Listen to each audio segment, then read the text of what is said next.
कैसा शख्स था जिसे अल्लाह ने 100 कर सदियों तक महफूज रखा। एक दिन वह एक सूना सूना शहर से गुजर रहा था। हर तरफ तन्हाई और तबाही थी। गिरती हुई इमारतें, मिट्टी में मिलती हड्डियां और हवा में सिर्फ खामोशी का राज था। उसने आसमान की तरफ देखा और दिल से पुकारा, या अल्लाह, ये बस्ती कैसे फिर से जिंदा होगी।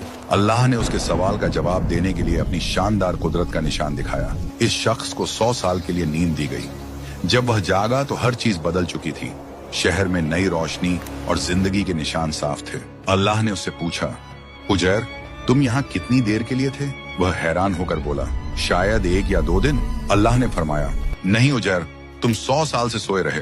तुम्हारा खाना अब भी ताजा है और तुम्हारा गड्ढा हड्डियों में तब्दील हो गया। फिर अल्लाह ने उसकी आंखों के सामने उस गड्ढे को दोबारा जिंदगी दी और वह चलने लगा। ये मंजर देखकर उजैर रो पड़ा और दिल से कहा, अब मुझे पूरा यकीन हो गया है कि अल्लाह हर चीज पर कादिर है। ये कोई कहानी नहीं, ये कुरान का वाकया है जो इंसान को अल्लाह की कुदरत और फजल का एहसास दिलाता है।